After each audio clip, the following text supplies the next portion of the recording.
بسم الله الرحمن الرحيم. الله لا إله إلا هو الحي القيوم لا تأخذه سنة ولا نوم له ما في السماوات وما في الأرض من ذا الذي يشفع عنده إلا بإذنه يعلم ما بين أيديهم وما خلفهم ولا يحيطون بشيء من علمه إلا بما شاء وسع كرسيه السماوات والأرض ولا يؤوده حفظهما وهو العلي العظيم. وقال تعالى في شان حبيبه إن الله وملائكته يصلون على النبي يا أيها الذين آمنوا صلوا عليه وسلموا تسليما.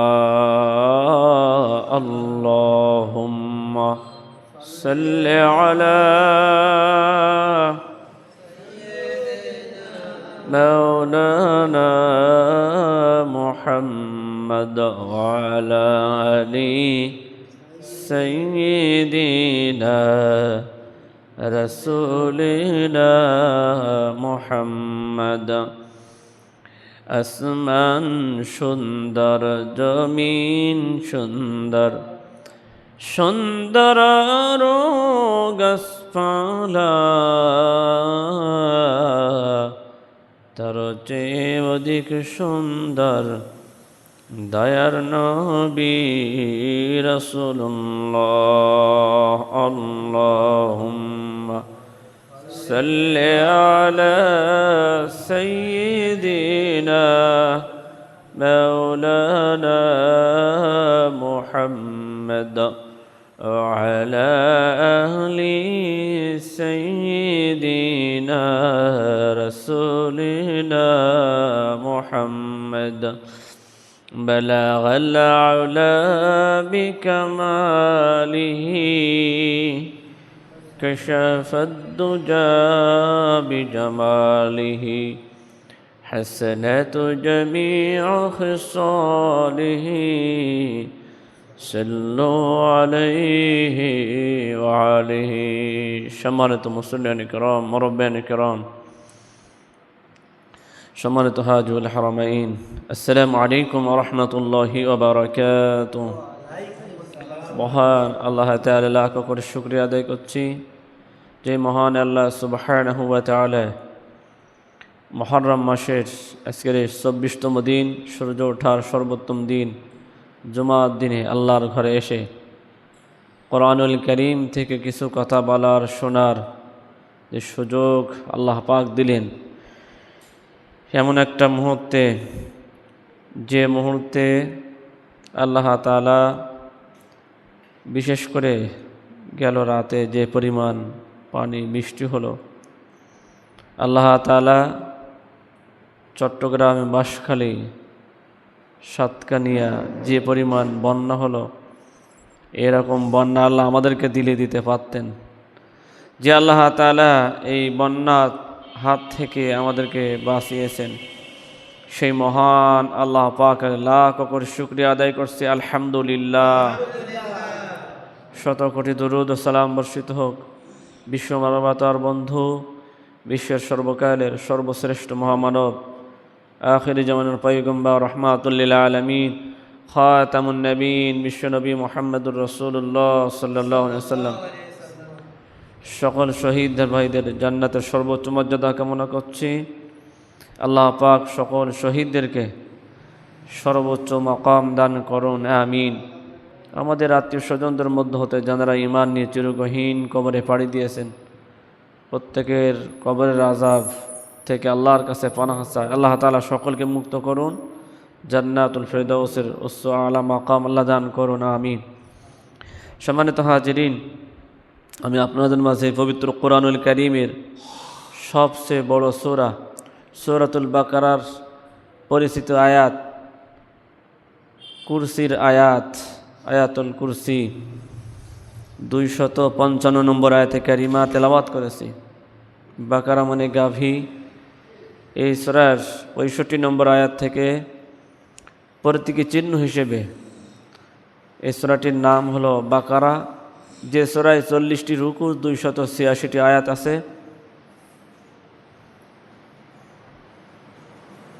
2000-এর উপরে শব্দ আছে, 25,000-এর উপরে হরফ বিশিষ্ট সূরা সূরাতুল বাকারার সবচেয়ে পরিচিত সূরা। আমরা বিশেষ করে যারা 5 ওয়াক্ত নামাজি তারা এই আয়াতুল কুরসিটা আমরা পড়ে থাকি। এর ফজিলাত, গুরুত্ব, মহত্ব, তাৎপর্য অনেক অনেক গুণ বেশি। তবে আমাদের ধারণা আমরা শুধু ফজিলাতের বিষয়টা জানি, কিন্তু এর ভিতরে কি আছে আমরা এর তথ্য উদ্ঘাটনের জন্য খুব বেশি চেষ্টা করি, এরকম লোকের সংখ্যা খুব কম।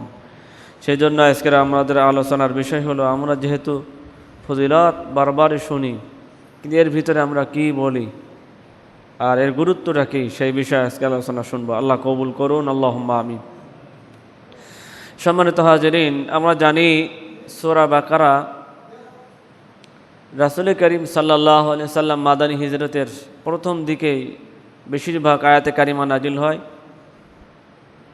আর কিছু সংখ্যক আয়াত একেবারে মাদানী জীবনের শেষ দিকে সুদ সংক্রান্ত আয়াত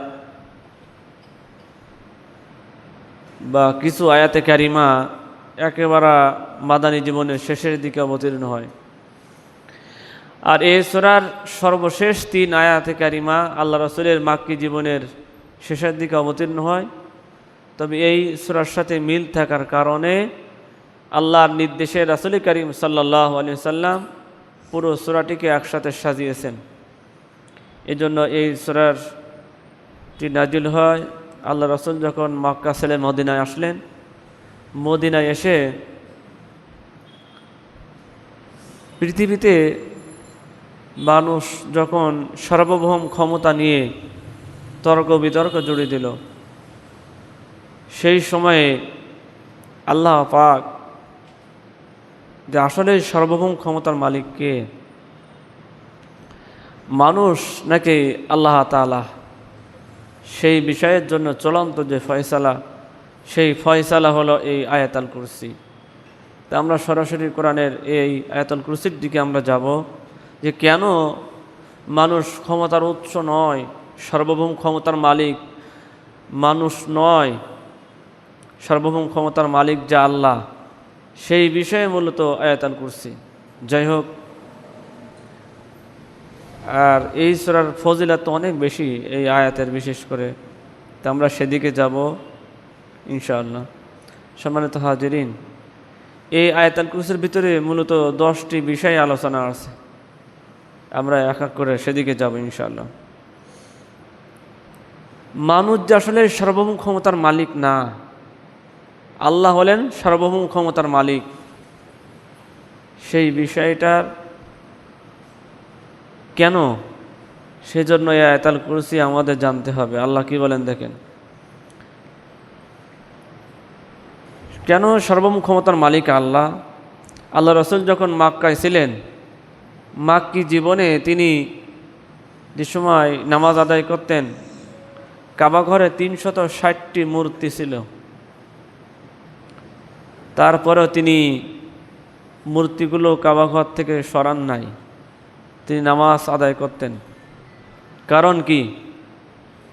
গদি ছিল আবু জেহেলের হাতে। কার হাতে ছিল? আবু জেহেল, আবু লাহাব, উতবা, সাইবা, ওয়ালিদ বিন মুগিরার হাতে। তার মানে সেই সময়ে মানুষ ক্ষমতার উৎস এইটাই তারা মনে করত, যার কারণে তারা আল্লাহর আইন মেনে জীবন যাপন করত না। আল্লাহ রাসূল যখন মক্কা ছেড়ে মদিনায় আসলেন, হিজরত করে মদিনায় আসার পরে আল্লাহ সার্বভৌম ক্ষমতার মালিক, তারই আলোকে মদিনার তিনি রাষ্ট্রপ্রধান হলেন। আল্লাহ সার্বভৌম ক্ষমতার মালিক, তারই আলোকে তিনি রাষ্ট্র পরিচালনা করতে লাগলেন। এখন এই যে সার্বভৌম ক্ষমতার মালিক, তার কিছু বৈশিষ্ট্য থাকবে কিনা? আমরা যে যে কাজ করি তার কিছু বৈশিষ্ট্য থাকে, যে যে দল করে সেই দলের কিছু বৈশিষ্ট্য থাকে কিনা? এখন এই যে সার্বভৌম ক্ষমতার মালিক যে আল্লাহ, তার কিছু গুণাবলী, কিছু বৈশিষ্ট্য আল্লাহ এই আয়াতুল কুরসির ভিতরে তুলে ধরেছেন। সেটা আমরা কোনো সময় জানার চেষ্টাও করিনি, অনুধাবন করার চেষ্টাও করিনি। আমরা সরাসরি সেই আলোচনায় যাব ইনশাআল্লাহ। তাহলে আল্লাহ রাসূল যেহেতু তিনি রাষ্ট্রপ্রধান, তিনি রাষ্ট্র পরিচালনা করবেন কিসের ভিত্তিতে? কোন সার্বভৌমত্বের ভিত্তিতে? জনগণের সার্বভৌমত্বের ভিত্তিতে, নাকি আল্লাহ সার্বভৌম ক্ষমতার মালিক তারই ভিত্তিতে তিনি রাষ্ট্র পরিচালনা করবেন? সেই জন্য যে আয়াতটি নাজিল করেন সেই আয়াত হলো আয়াতুল কুরসি।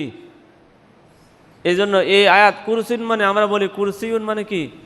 কুরসি মানে চেয়ার, বাংলায় বলি কেদারা, আরবিতে আমরা চেয়ার, ওই ইংরেজিতে বলি চেয়ার, ঠিক কিনা? এখানে চেয়ার বলতে গদি। আর এই গদিটা কোথায়? আসমান জমিনের, মানে সমস্ত আকাশ এবং জমিনের সার্বভৌম ক্ষমতার মালিক কে? আল্লাহ।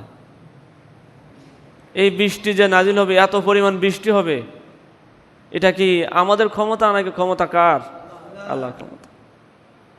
এই বৃষ্টি নাজিলের ক্ষেত্রে কারোর কি অংশীদারিত্ব আছে নাকি আল্লাহ তাআলার ক্ষমতা? আল্লাহ এগুলো আয়াত দিয়ে দিয়ে বুঝাইছেন। যাই হোক, ওদিকে যাইতে গেলে অনেক সময়ের ব্যাপার, আমরা সরাসরি আয়াতুল কুরসি যাব। যে জনগণ কেন ক্ষমতার উৎস নয়, আল্লাহ ক্ষমতার উৎস, এর কারণ কি? এই কারণ উদ্ঘাটন করতে হলে আয়াতুল কুরসির ভিতরে আমাদের ঢুকতে হবে। আর আমরা ফজিলতের বিষয় বলেছি যে পরে আমরা বলবো ইনশাআল্লাহ। আল্লাহ কি বলেন দেখেন, আল্লাহু লা ইলাহা ইল্লাহু, আল্লাহ হলেন তিনি ছাড়া কোনো উপাস্য নেই, তিনি ছাড়া লা ইলাহা ইল্লাল্লাহ, তিনি ছাড়া কোনো সার্বভৌমত্বের মালিক আর কেউ নয়।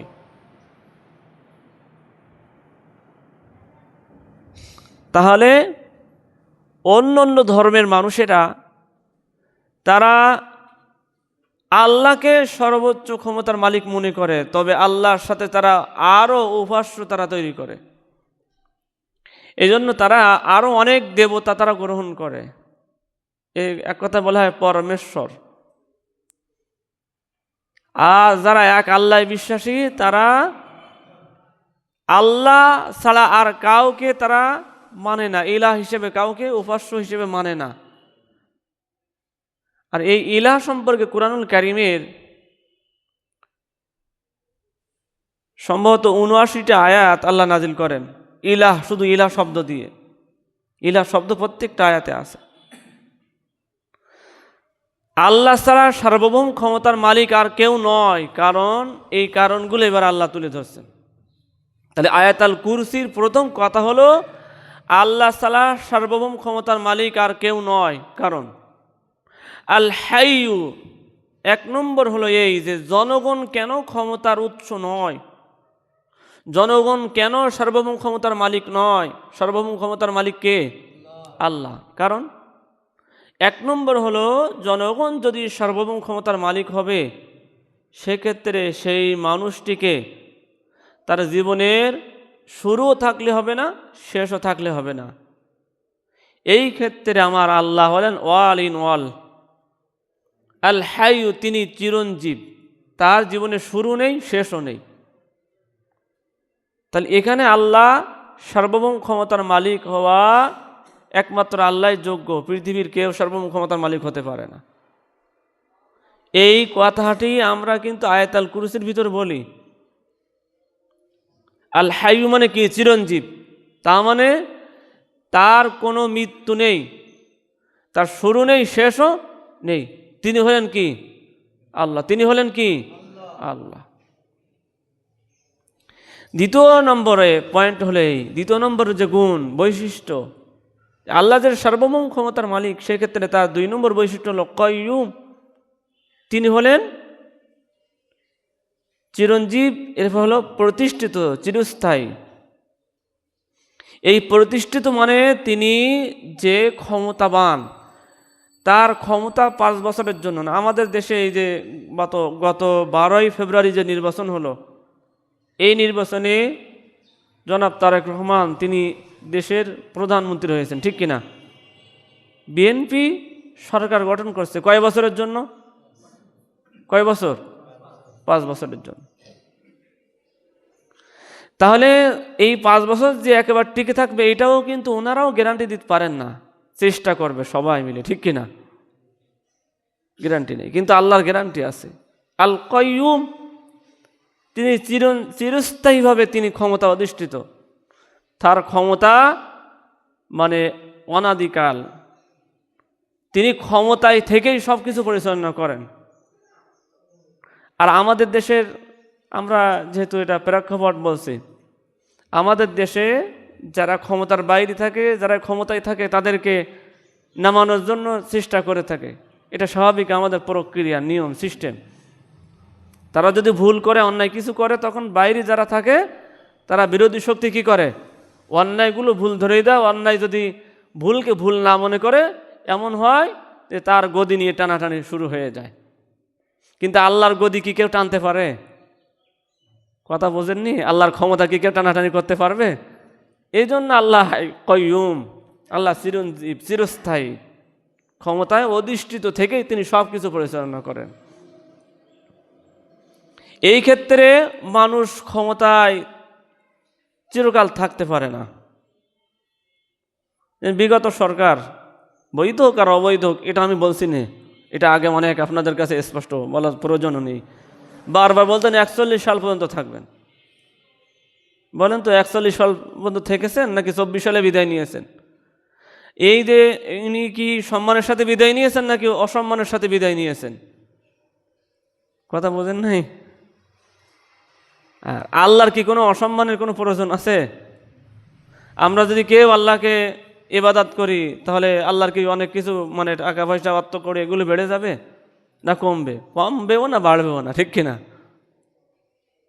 এই জন্য আল্লাহ, এক্ষেত্রে আল্লাহ সার্বভৌম ক্ষমতার মালিক, জনগণ ক্ষমতার মালিক না। 3 নম্বর পয়েন্ট হলো আল্লাহ বলছেন লা তাখুযুহু সিনাতু ওয়ালা নাওম। যিনি সার্বভৌম ক্ষমতার মালিক হবেন, তার কোনো ঘুম আসলে চলবে না। বলেন তো পৃথিবীর কোন মানুষটা আছে যে জীবনে কোনোদিন ঘুমান নাই? দেখানো যাবে? পৃথিবীর যতই ক্ষমতাধর হোক, তার কি ঘুম আসবে কি আসবে না? ঘুমের প্রয়োজন আছে না নেই? আচ্ছা, আপনারা কথা বলেন না কেন? ঘুমের প্রয়োজন আছে না নেই? আছে। এই জন্য জনগণ ক্ষমতার মালিক না, ক্ষমতার মালিক কে? আল্লাহ। লা তাখুযুহু সিনাতু ওয়ালা নাওম। আল্লাহর কোনো তন্দ্রাও লাগে না, ওয়ালা নাওম, তার ঘুমেরও প্রয়োজন নেই। সুবহানাল্লাহ বললেন না? কারণ এই যে 7 আকাশ জমিন, এই পৃথিবী পরিচালনার ক্ষেত্রে তিনি যদি ঘুমান, তাহলে সব তো লণ্ডভণ্ড হয়ে যাবে।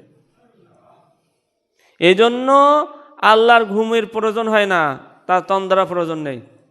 এই হলেন আল্লাহর পরিচয়। আমরা আয়াতুল কুরসি প্রতিদিন প্রত্যেক ফরজ নামাজের পরে আমরা এটা তেলাওয়াত করি। যার যার বিশেষ করে 5 ওয়াক্ত নামাজ পড়া অভ্যাস, কিছু না হলে এই আয়াতুল কুরসিটা সবাই মুখস্থ করার চেষ্টা করি। কি বলেন, ঠিক কিনা?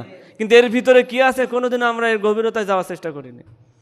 তাহলে আল্লাহ ক্ষমতার মালিক, জনগণ ক্ষমতার মালিক না। 3 নম্বর পয়েন্ট হলো এই যে আল্লাহর ঘুমের প্রয়োজন নেই, মানুষের ঘুমের প্রয়োজন। আল্লাহর তন্দ্রার প্রয়োজন নেই, মানুষের তন্দ্রাও লাগে, ঘুমও লাগে। এই জন্য আল্লাহ ক্ষমতার মালিক, জনগণ ক্ষমতার উৎস মালিক নয়। সার্বভৌম ক্ষমতার মালিক জনগণ না। লাহু মা ফিস সামাওয়াতি ওয়া মা ফিল আরদ। 4 নম্বর পয়েন্টে আল্লাহ বলেছেন আসমান এবং জমিনের সার্বভৌম ক্ষমতা, সব কিছু পরিচালনা করার দায়িত্ব কার? আল্লাহ। লাহু মানে তার, মা ফিস সামাওয়াতি ওয়া মা ফিল আরদ, আসমান সমূহ, এখানে বহু বচন, আল আরদ জমিন, আসমান জমিন সব কিছুর সার্বভৌমত্বের মালিক কে? আল্লাহ। এক্ষেত্রে বলেন তো, বাংলাদেশের যিনি প্রেসিডেন্ট, প্রধানমন্ত্রী, তিনি কি ভারতের একজন সাধারণ একজন মনে করেন যে পিয়নের চাকরিও কি এখান থেকে চাকরিচ্যুত করতে পারবেন? পারবেন কি না? আমেরিকার কাউকে কি চাকরিচ্যুত করতে পারবেন? পারবেন না। কারণ কি? তার ক্ষমতা এই দেশের ভিতরে, ঠিক কিনা, সীমাবদ্ধ। আর আল্লাহর ক্ষমতা সীমাবদ্ধ নয়। যিনি সার্বভৌম ক্ষমতার মালিক হবেন তার ক্ষমতা সীমাবদ্ধ থাকলে হবে না। এই ক্ষেত্রে জনগণ, মানুষ এই দিক থেকে অযোগ্য, অপরগ। এই কারণে আল্লাহ হলেন সার্বভৌম ক্ষমতার মালিক। সুবহানাল্লাহ বললেন না? এটা আমরা আয়াতুল কুরসির ভিতর বলি। যেহেতু আমি গত সপ্তাহে কালেমার দাবি, কালেমার সত্যগুলো বলেছি। এরপরে মান যাল্লাযী ইয়াশফাউ ইনদাহু ইল্লা বিইযনি, কে আছে এমন ইয়াশফাউ, যে সুপারিশ করবে, ইনদাহু তার কাছে, ইল্লা বিইযনি তার অনুমতি ছাড়া। আল্লাহর কাছে সুপারিশ কি তার অনুমতি ছাড়া কেউ কেউ সুপারিশ করতে পারে? আমাদের দেশে তো কেউ বলে জাহাজ নিয়ে যাবে, কেউ বলে টিকিট দেয়, বিভিন্ন ধরনের অপপ্রচার এগুলো চলে। আসলে কারোর কোনো ক্ষমতা আছে নাকি? এমনকি আল্লাহ বলেছেন ওমা লা তানাজ্জালু ইল্লা বিআমরি রাব্বিক। আল্লাহ বলেন ফেরেশতাদের সম্পর্কে যে আমরা ইচ্ছা করলেই পৃথিবীতে এসে আগমন করতে পারি না, আমরা অবতীর্ণ হতে পারি না, ইল্লা বিআমরি রাব্বিক, আমাদের রবের অনুমতি ছাড়া। তাহলে ফেরেশতাদেরকে আল্লাহ মানুষ ছাড়া কত বড় বড় করে সৃষ্টি করেছেন। সুবহানাল্লাহ বললেন না? সেই ফেরেশতারাও আল্লাহর নির্দেশ ছাড়া পৃথিবীতে আসতে পারে না, কোথাও চলাচল করতে পারে না। কারণ কি? তাদেরও কিন্তু ক্ষমতা সীমিত।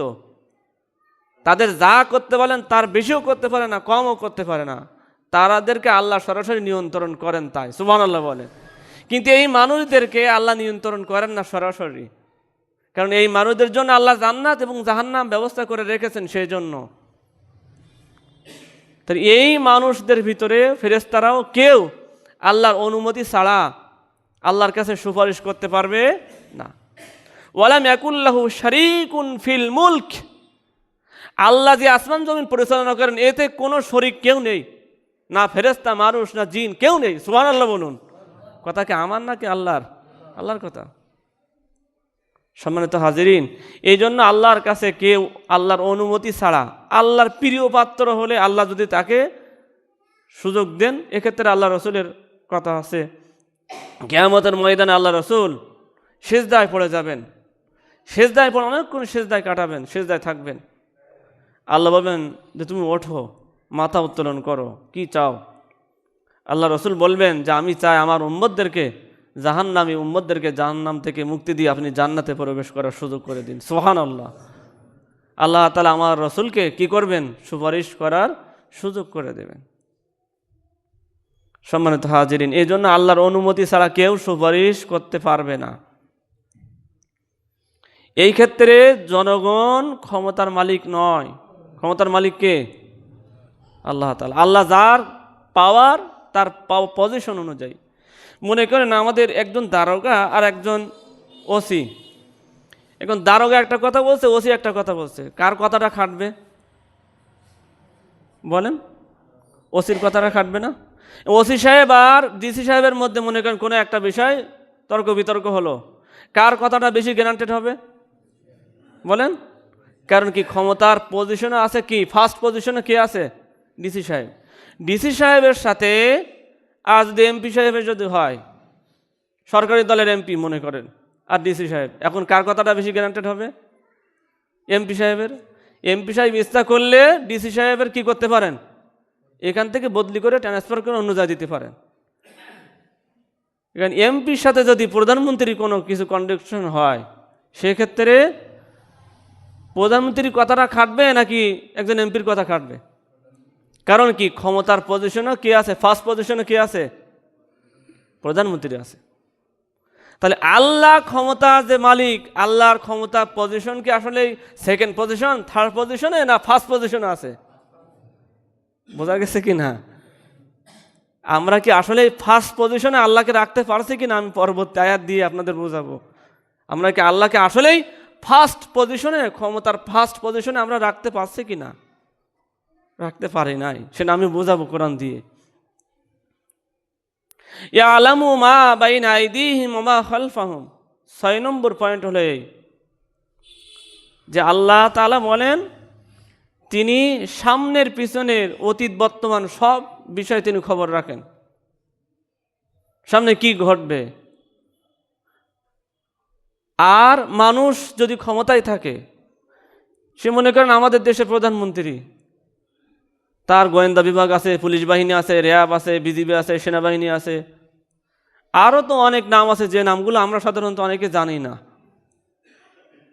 তারপরেও তিনি কি নিশ্চিন্তায় থাকতে পারেন? কথা বোঝেন নাই? থাকতে পারেন না। কারণ কি? তিনি ভবিষ্যতে কি ঘটবে এটা তিনি জানেন না। তাই এই দিক থেকে জনগণ ক্ষমতার মালিক নয়, ক্ষমতার মালিক কে? আল্লাহ তাআলা। কারণ আল্লাহর সামনে কি ঘটবে, কি ঘটতেছে, কি ঘটেছিল, সবটা আল্লাহর নোকে দর্পণে আছে। সুবহানাল্লাহ বলুন। ইয়ালামু মা বাইনা আইদিহিম ওয়া মা খালফাহুম, সামনে পিছনে সবটাই জানেন। আমার পিছনে কি হচ্ছে, কি আছে আমি কিন্তু এখানে দেখতে পাচ্ছি না,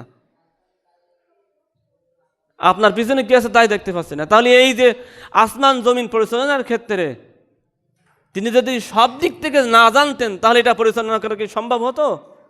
কথা বোঝেন নাই? এটা মানুষের দ্বারা কি সম্ভব? আদৌ সম্ভব না। এমন প্রেসিডেন্ট আছে বাথরুমে গেলেও সেখানে গোয়েন্দা বাহিনীর লোক থাকা লাগে, ঘুমাতে গেলেও কি সিকিউরিটি লাগে। আল্লাহর কি সিকিউরিটির প্রয়োজন আছে? কেন নেই? কারণ আল্লাহর কোনো গোয়েন্দা বাহিনীর প্রয়োজন নেই। আল্লাহ কেন? আল্লাহ ওয়াল ইন ওয়াল। এই জন্য আল্লাহ আল্লাহু লা ইলাহা ইল্লাহু, একমাত্র আল্লাহই সর্বভৌম ক্ষমতার মালিক, অন্য কেউ না। সুবহানাল্লাহ বলেন। এইটা আমরা আয়াতুল কুরসির ভিতর বলি। জনগণ ক্ষমতার মালিক না, উৎস না। আমাদের দেশের সংবিধানে তো জনগণ ক্ষমতার উৎস। তাহলে এরা কি আসলেই ওখানে কি আমরা আল্লাহকে ফার্স্ট পজিশনে রেখেছি না জনগণকে ফার্স্ট পজিশনে রেখেছি? বোঝা গেছে কিনা?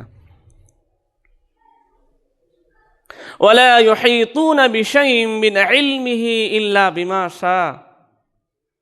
7 নম্বর পয়েন্টে আল্লাহ বলেন কেউ আয়াত্ত করতে পারে না। এই যে আসমান জমিন এত কিছু সৃষ্টি, একটা তারকায় পৃথিবীর চেয়ে কত কত গুণ বড়, ঠিক কিনা? পৃথিবীর চেয়ে সূর্য কত কত গুণ বড়। তাহলে আমরা এই সম্পর্কে কতটুকু বা জ্ঞান রাখি? আমরা যারা এই বিষয়ে চর্চা করি তারাও কতটুকু বা জ্ঞান রাখি? যার উপর কোরআন নাজিল হয়েছে তাকে আল্লাহ বলছেন ওয়া মা উতীতুম মিনাল ইলমি ইল্লা কলিলা, তোমার কাছে যা দিয়েছি সামান্য। সুবহানাল্লাহ বললেন না? তাহলে আমরা সেই তুলনায় কোথায়? কিছু আছে আমাদের? কিচ্ছু নেই। এরপরে আল্লাহ বলছেন হ্যাঁ, আমি যাকে ইচ্ছা যতটুকু জ্ঞান দেই, এই আসমান জমিন এই সৃষ্টি রহস্য তথ্য উদ্ঘাটন করা যার যতটুকু দেই তার বেশি কেউ আয়ত্ত করতে পারে না। তাহলে এখানে জনগণ ক্ষমতার উৎস নাকি আল্লাহ ক্ষমতার উৎস? এই জ্ঞানের দিক থেকে ক্ষমতার মালিক কে? জনগণ নাকি আল্লাহ? বলেন।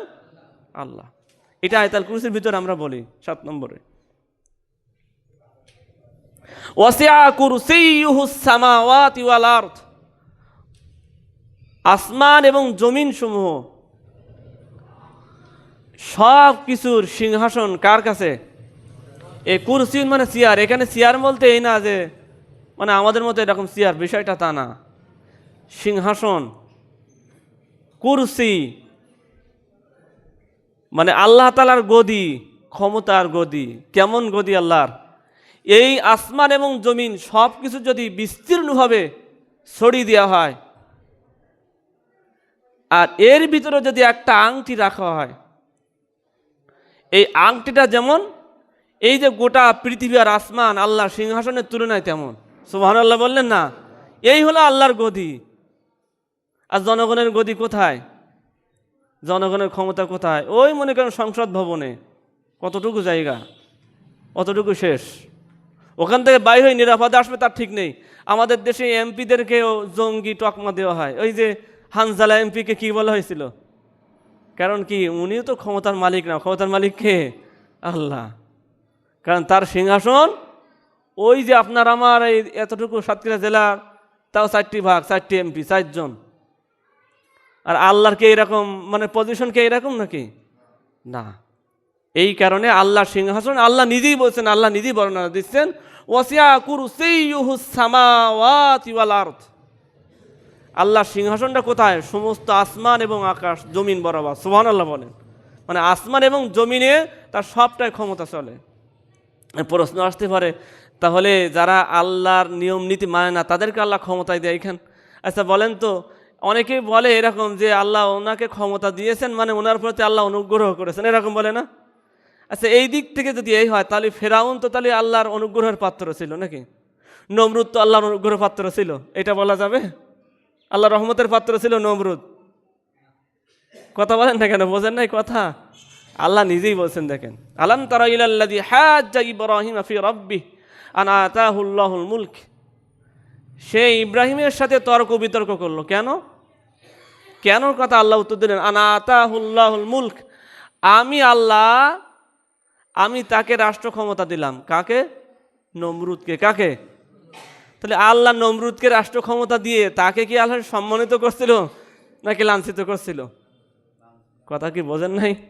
জুতা পিটা করেই তাকে দুনিয়া থেকে বিদায় নিতে হলো। তাহলে ক্ষমতায় বসলেই যে সম্মান পাওয়া যায় বিষয়টা তা না। আল্লাহ তাই বলছেন, ওয়া তুইজ্জু মান তাশা ওয়া তুযিল্লু মান তাশা। যাকে ইচ্ছা আল্লাহ তাকে ক্ষমতা দেন, আবার যাকে ইচ্ছা ক্ষমতার থেকে টেনে হিস্টে নামান। এ ক্ষমতা কার? আল্লাহ। এই দিক থেকে জনগণ ক্ষমতার উচ্চ নাকি আল্লাহ ক্ষমতার মালিক? একটু জোরে বলতে কি ইচ্ছা করে না? ওয়ালা ইয়াউদুহু হিফযুহুমা। 9 নম্বর পয়েন্ট আমরা কি বলি? আমরা আয়াতুল কুরসি নামাজের পরে ফরজ পড়ার হয়ে গেলেই আমরা পড়ি, অনেকেই পড়ি কি না? 9 নম্বর পয়েন্টে কি বলি? ওয়ালা ইয়াউদুহু হিফযুহুমা। এই যে আসমান জমিন পৃথিবী, এই তারকা নক্ষত্র, এরপরে চন্দ্র সূর্য, এই সব কিছু পরিচালনার ক্ষেত্রে আমাদের প্রশ্ন আসতে পারে, আল্লাহর কি একটু কষ্ট হয় না? একটু ক্লান্ত লাগে না? আমাদের দেশের প্রধানমন্ত্রী বা অন্যান্য মন্ত্রীরা কাজ কাম করে ছোটাছুটি করার পরে একটু কষ্ট হয় না? তাদের ক্লান্তি ছাপ মাঝে মধ্যে কথার মধ্যে ফুটিয়ে ওঠে। আল্লাহর কি এরকম ক্লান্তি লাগে নাকি? আল্লাহ সেটা উত্তর দিচ্ছেন, ওয়ালা ইয়াউদুহু হিফযুহুমা। এই আসমান জমিন সব কিছু পরিচালনা আল্লাহ করেন, তার কোনো কষ্ট হয় না, কোনো ক্লান্তি বোধ আল্লাহর হয় না। সুবহানাল্লাহ। এই ক্ষেত্রে মানুষ কি যোগ্য নাকি অযোগ্য? কথা বোঝেননি? এই ক্ষেত্রে আমরা সবাই অযোগ্য, আল্লাহ হলেন যোগ্য। সুবহানাল্লাহ। এটা আমরা আয়াতুল কুরসির ভিতর বলি। ওয়া হুয়াল আলিয়্যুল আযীম। তিনি হলেন সুউচ্চ মহান সর্বময় ক্ষমতার মালিক। সবচেয়ে সম্মানের মালিক কে? আল্লাহ। এই 10টা কথা আমরা আয়াতুল কুরসির ভিতরে আমরা বলে থাকি। সম্মানিত হাজিরিন, যেহেতু সময় হয়ে গেছে আমি আর কথা বাড়াতে চাই না। আমরা পরবর্তীতে এই যে তিন শ্রেণীর লোকের আল্লাহ কথা বলছেন, 2 শ্রেণীর লোক। এখন এখান থেকে আল্লাহ এবার বলছে, এই যে 10টা আকীদার কথা বললাম, এটা কিন্তু আকীদা। এটা একজন মানে ফুলফিল ইমানদারের আকীদা কিন্তু এই 10টা। এই আকীদা যার নেই সে আসলে ইমানের দাবি করতে পারে। আল্লাহ বলছেন, আলাম তারা ইলাল্লাযীনা ইয়াজউমুনা আন্নাহুম আমানু বিমা উনজিলা ইলাইক। হে নবী, তুমি তাদেরকে দেখেছো কি? ইয়াজউমুনা আন্নাহুম আমানু, যারা দাবি করে যে আমরা ঈমান এনেছি, বিমা উনজিলা ইলাইকা, যা আপনার প্রতি নাজিল হয়েছে, আর আপনার পূর্ববর্তী যা নাজিল হয়েছে তার প্রতি। তাহলে ঈমান এনেছে, দাবি করে কোরআনের প্রতি, কোরআনের পূর্বে যত আসমানি কিতাব নাজিল হয়েছে তার প্রতি। ইরিদুনা ইয়াতহাকামু, অথচ তারা চায়, দাবি করে, ঈমানদার দাবি করে, ইরিদুনা, তারা চায়, আইয়াতহাকামু ইলাত তাগুত, তারা মামলা মোকদ্দমা ফয়সালা বিচার কোর্ট আদালত এগুলোর ক্ষেত্রে তারা তাগুতের কাছে যায়, ফয়সালা নিতে যায়। ওয়াকাদ উমিরু, অথচ আমি নির্দেশ দিলাম, আইয়াকফুরু বি, ওইগুলোকে অস্বীকার করতে। আল্লাহর আইন বাদে মানুষের তৈরি আইনকে আমি অস্বীকার করার জন্য আমি ওদেরকে হুকুম দিলাম। এই দিক থেকে আমরা সবাই ঈমানদার দাবি করতে পারি। আমাদের ঈমানের দাবি কি আসলে টিকতেছে আল্লাহর কাছে? টিকতেছে না। আইয়ুদিল্লাহুম দালালাম বাঈদা, আর যারা এই তাগুত সুন্দরভাবে আনন্দ চিত্তে তাগুত মেনে নিয়েই জীবনযাপন করার দাবি করে আমি ঈমানদার, আল্লাহ বলছেন ওয়াইরিদুনা, তারা চায় ওই রিদুন মানে শয়তান চায় আইয়ুদিল্লাহুম দালালাম বাঈদা, আল্লাহর আইন বাদ দিয়ে মানুষের তৈরি আইনের পিছনে ছোটার কারণে শয়তান এভাবে তাদেরকে গাইডলাইন করে তাদেরকে পথভ্রষ্ট করতে চায়। কথা কি আমার? পথভ্রষ্ট না শুধু, আল্লাহ বলেন দালালাম বাঈদা, অনেক দূরে, হেদায়েতের পথ থেকে অনেক দূরে ঠেলে নিয়ে যায়। কথা কি আমার নাকি আল্লাহর? কথা বোঝেননি? কোন জায়গায় জানেন? এটা হচ্ছে, আপনারা কোরআন খুলে দেখবেন বাড়ি যেই, আমি যেটা বললাম সূরা নিসার 60 নম্বর আয়াত। কত নম্বর আয়াত? সূরাতুন নিসা 5 নম্বর পারা 4 নম্বর পৃষ্ঠার লাস্টের আয়াত, 6 নম্বর পৃষ্ঠার লাস্টের আয়াত। সম্মানিত হাজিরিন, এরপরে আল্লাহ বলছেন লা ইকরাহা ফিদ্দিন, দিনের ব্যাপারে কোনো জবরদস্তি নেই। এই দিনের ব্যাপারে মানে কি? ওই যে দিন বললাম 8টা 10টা পয়েন্ট, যে আল্লাহ ক্ষমতার মালিক, সেই ক্ষেত্রে এই 10টা গুণ যারা নির্দ্বিধা মেনে নিয়েছে, আর যারা মানবে না, এই ক্ষেত্রে কোনো জবরদস্তি নেই। ক্বাদ তাবায়্যানার রুশদ, পৃথক হয়ে গেছে, মিনাল গাই, সত্য এবং মিথ্যা পৃথক হয়ে গেছে, পার্থক্য হয়ে গেছে। আজকে আয়াতুল কুরসির মাধ্যমে আপনাদের কাছে ক্লিয়ার করে দিলাম যে আল্লাহ ক্ষমতার মালিক, উৎস, জনগণ ক্ষমতার উৎস নয়। এই যে পার্থক্য হয়ে গেল, এইবার আপনার মানবেন কি না মানবেন, এই ক্ষেত্রে আল্লাহ বলছেন কোনো জোর নেই, জুলুম নেই, জোর করে এগুলো মানতে হবে না। বোঝা গেছে কি না? আল্লাহ বলছেন কারা মানতে পারবে আর কারা মানতে পারবে না, তার একটা গুণাবলী আল্লাহ বলে, আমি কথা শেষ করছি। হামা ইয়াকফুর বিত্তাগুত, যারা অস্বীকার করলো, যে অস্বীকার করলো, তাগুতকে অস্বীকার করলো, ওয়ুমিন বিল্লাহ, আল্লাহর প্রতি ঈমান আনলো, তার মানে তাগুত বর্জন করেই ঈমান আনলো, যে ফাকাদ ইসতামসাকা বিল উরওয়াতিল উসকা, আল্লাহ বলেন সে এমন একটা রশি ধরলো যে রশি কোনোদিন ছেড়বে না। সুবহানাল্লাহ। আমি একটা হাদিসের কথা বলে কথা শেষ করবো, আজকে আলোচনা শেষ করবো, পরবর্তীতে এই দৃষ্টান্ত ইনশাআল্লাহ তুলে ধরবো। তো এই হাদিসটা হলে এই, আল্লাহ রসুলের সামনে একজন সাহাবী বলেন, ইয়া রাসূলুল্লাহ, আমি স্বপ্ন দেখলাম যে আমি একটা বাগানের মধ্যে গিয়েছি, বাগানের ভিতরে বিশাল একটা লোহা, সেই লোহাটা একেবারে ওই আকাশ বরাবর দেখা যাচ্ছে। ওই লোহা আমি ওঠার চেষ্টা করলাম, যখন ওঠার জন্য আমি চেষ্টা করলাম, বড় বিশাল আকারের লোহা, ওই লোহা বেয়ে আমি আকাশে উঠবো এই চেষ্টা করলাম। এই মুহূর্তে দেখি একজন লোক আসছেন, তিনি আমাকে উঠাই দিলেন। এরপর আমার ঘুম ভেঙে গেল। বাগানের ভিতরে অনেক মানে খেজুর বা আঙ্গুর, এই ফল জাতীয় দেখলাম। আল্লাহ রসুল এই স্বপ্নের ব্যাখ্যা কি? রসুল বললেন, তুমি যে বাগানটা দেখলে, এই বাগানটা হলো জান্নাত। সুবহানাল্লাহ। আর যে লোহাটা দেখলে, এটা হলো ইসলাম। আর তুমি এই যে ইসলামের ওপর অবিচল থাকার কারণে আল্লাহ তাআলা তোমাকে জান্নাতে নিয়েই ছাড়বে। সুবহানাল্লাহ। এই জন্য এই তাগুত অস্বীকার করে আপনাকে আমাকে ঈমান আনতে হবে। আল্লাহ আমাদের সকলকে কবুল করুন। তাগুত কি জিনিস আমরা আগামী সপ্তাহে ইনশাআল্লাহ তুলে ধরবো। আল্লাহ আমাদের সকলকে কবুল করুন। সুন্নাত পড়ে নিই।